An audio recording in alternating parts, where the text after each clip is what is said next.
그러나 그들은 그가 행하신 일을 곧 잊어버리며 그의 가르침을 기다리지 아니하고 광야에서 욕심을 크게 내며 사막에서 하나님을 시험하였도다.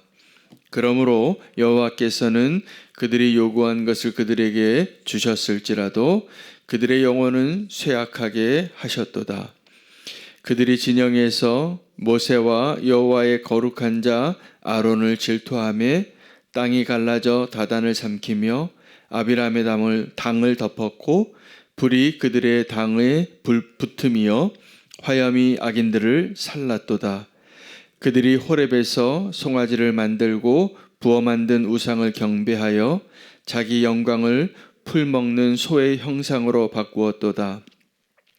애굽에서 큰 일을 행하신 그의 구원자 하나님을 그들이 잊었나니 그는 하메 땅에서 기사와 홍해에서 놀랄만한 일을 행하신 이시로다.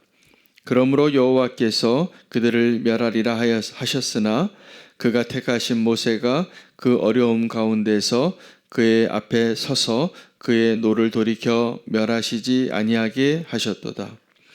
그들이 그 기쁨의 땅을 멸시하며 그 말씀을 믿지 아니하고 그들이 장막에서 원망하며 여호와의 음성을 듣지 아니하였도다. 이러므로 그가 그의 손을 들어 그들에게 맹세하기를 그들이 광야에 엎드러지게 하고 또 그들의 후손을 뭇 백성 중에 엎드러뜨리며 여러 나라로 흩어지게 하리라 하셨도다. 그들이 또 부월의 바알과 연합하여 죽은 자에게 제사한 음식을 먹어서 그 행위로 주를 경노하게 함으로써 재앙이 그들 중에 크게 유행하였도다. 그때에 비느하스가 일어서서 중재하니 이에 재앙이 그쳤도다. 이 일이 그의 의로 인정되었으니 대대로 영원까지로다. 그들이 또 무리바 물에서 여호와를 노하시게 하였으므로 그들 때문에 재난이 모세에게 이르렀나니 이는 그들이 그의 뜻을 거역함으로 말미암아 모세가 그의 입술로 망령되이 말하였음이로다. 아멘. 하나님의 말씀입니다. 오늘 시편 106편 13절에서 33절까지의 말씀은 광야에서 이스라엘이 어떻게 하나님을 반역했는가의 사건을 기록하고 있습니다. 그 이유는 그들이 하나님이 그들을 위하여 행하신 일들을 잊었기 때문이라고 말합니다. 우리가 하나님의 말씀을 또 하나님 우리에게 주신 은혜를 잊어버리면 우리가 쉽게 하나님을 거역하는 자, 두려워서 불평하고 원망하는 자가 되게 될 것입니다. 그것은 너무나 당연한 것입니다. 그래서 이 광야에서 하나님께서 우리를 위하여 행하신 그 모든 일들을 기억하며 광야의 길을 걷는 것이 우리에게 놀라운 축복이 됩니다. 오늘 전체 이 광야에서 이스라엘 백성이 하나님의 뜻을 거스리고 실패한 네 가지 사건이 기록이 되거든요. 하나는 다단과 아비람의 사건입니다. 아론을 시기해서 우리도 아론과 같이 레위 지파가 일어나서 하나님의 일을 하겠다고 허락하지 않은 일을 시도하다가 땅이 갈라지고 불이 내려서 그들을 살았습니다. 두 번째 사건은 금송아지 만들어서 모세가 시내산 올라갔을 때 아론이 백성들과 함께 우상 숭배한 사건입니다. 그때도 하나님 분노했고 모세가 분노했습니다. 세 번째 사건은 바알 부올 사건입니다. 부올에 이르러서 바알이 그들을 저주하고 싶었는데 발람이 저주하는 것이 아니라 발람이 그들을 축복하게끔 하나님 바꾸시죠. 그러나 그들이 그곳에서 하나님을 또 마음 아프게 합니다. 그 죽은 자들을 위한 제사라고 했는데 그 부올의 그 우상을 따르는 것이죠. 하나님 축복하였지만 그들은 미혹에 넘어갑니다. 발람의 죄에 넘어가고 미혹에 넘어가서 음행하는 일이 일어나죠. 그 모습을 하나님의 분노하심으로 창을 들어 두 남녀를 한 창으로 죽이는 일을 비느하스가 행했을 때 오늘 성경은 그의 그 분노를 그의 의로 인정받았다고 이렇게 말합니다. 네 번째 사건은 무리바에서의 불평입니다.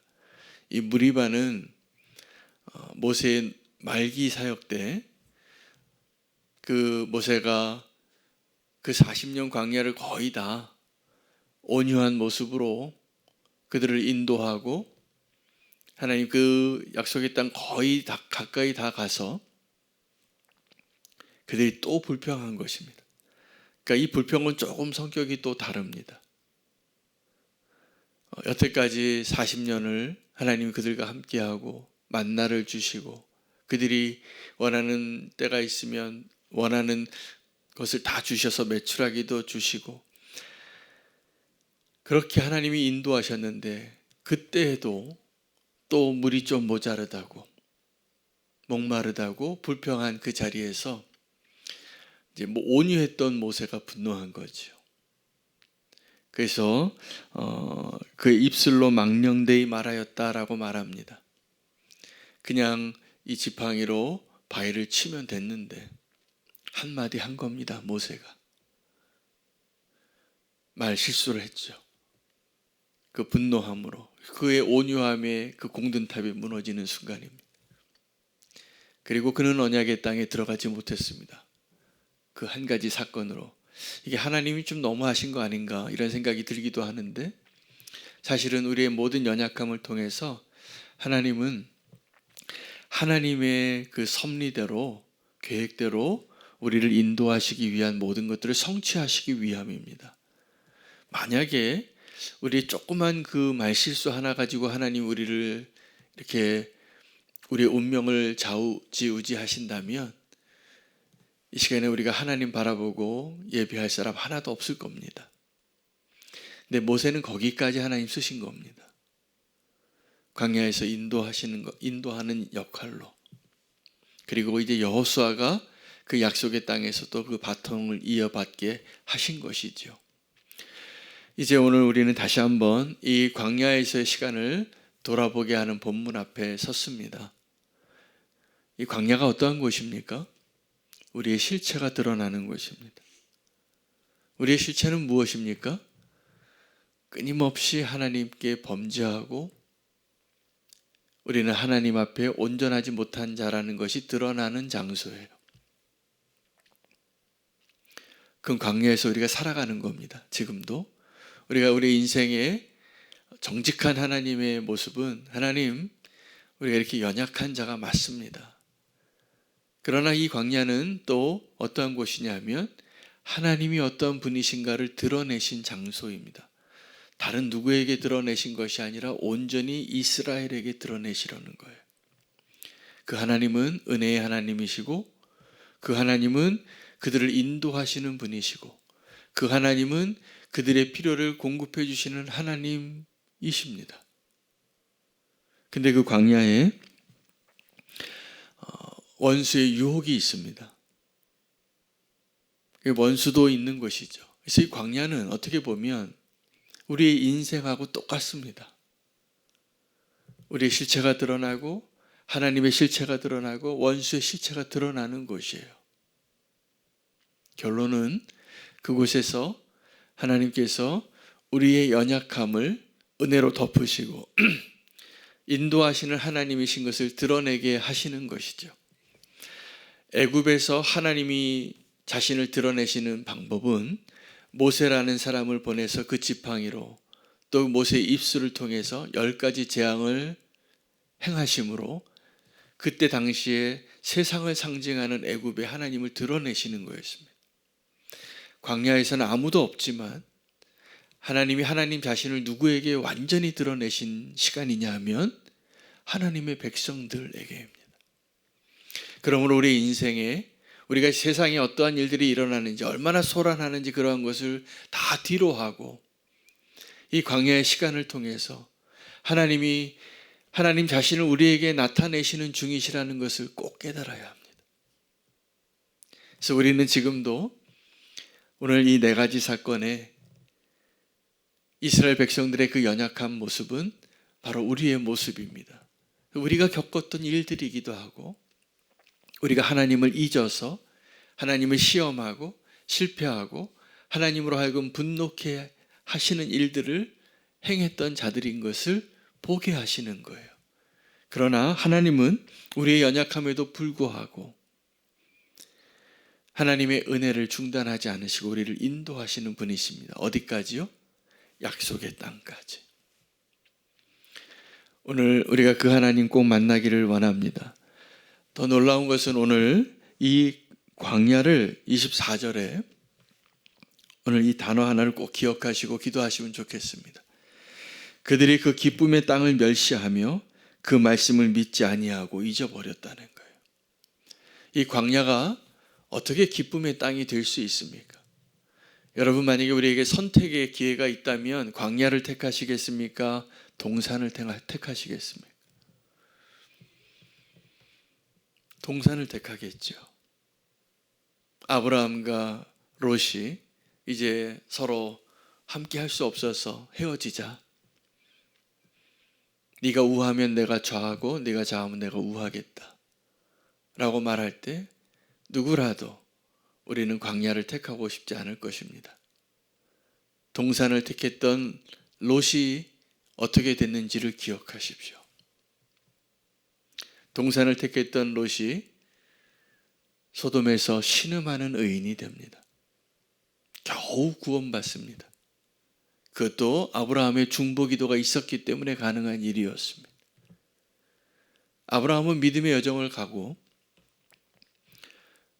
그가 택했던 그 땅에서 하나님이 다시 한번 그에게 언약하십니다. 여러분, 광야의 길에서 하나님이 언약하시면 그 땅이, 그 광야의 땅이 기쁨의 땅이 되는 것을 믿으시기 바랍니다. 이 광야가, 우리는 아무도 광야에서 살고 싶지 않습니다. 광야는 아무것도 없는 땅이에요. 저주받은 땅이에요. 생명이 없는 땅이에요. 사람이 살 수 없는 그 땅에서 하나님은 우리를 기쁨의 땅으로 인도하신다고 기록하고 있어요. 광야가 기쁨의 땅인 것을 누가 할까요? 그곳에서 하나님의 은혜와 용서와 공급하심을 경험한 자들이에요. 여러분, 오늘 우리가 누려야 할 기쁨을 다른 데서 찾지 마시기를 바랍니다. 이 실패한 4가지 사건은 다 그 기쁨의 땅에서 다른 기쁨을 쫓은 자들이에요. 그 기쁨의 땅에서 다른 기쁨을 쫓았던 조카 롯과 같은 선택을 하는 자들이 경험했던 일들을 나열해 놓으신 거예요. 여러분, 우리가 기뻐해야 할 유일한 대상이 누구입니까? 광야에서 하나님을 경험할 때 우리는 그 땅을 이제 광야라고 부르지 않고 기쁨의 땅이라고 부를 것입니다. 우리 성도님들의 삶 가운데 종류가 다르게 간절한 기도의 제목들이 있으세요. 그것이 다 우리가 광야를 걷고 있다는 증거입니다. 그 광야의 땅이 기쁨의 땅으로 바뀌어지는 놀라운 은혜의 약속을 오늘 우리가 보게 되는 것입니다. 그들의 모습을 보면서 우리의 모습을 발견해야 합니다. 광야에서 실패했던 사람들, 다단과 아비람, 그리고 아론과 이스라엘 백성들이 금송아지 만들고 춤추었던 모습들, 또 바알부올에서 하나님의 언약의 백성임에도 불구하고 그 모압 땅에 그 우상 숭배하는 것을 부러워하고 따라가다가 전염병이 임하고, 마지막에 또 무리바 물에서 또 불평하고 하나님을 원망하고, 하나님이 그 광야에서 우리에게 원하시는 것은 기뻐하라입니다. 그래서 이 기쁨의 땅에서라고 말한 거예요. 여러분, 진짜 기쁨의 땅은 우리의 육신의 눈에는 광야처럼 보입니다. 그곳에서 하나님을 만나시기를 바랍니다. 광야가 정말 하나님과 동행하는 시간이었잖아요.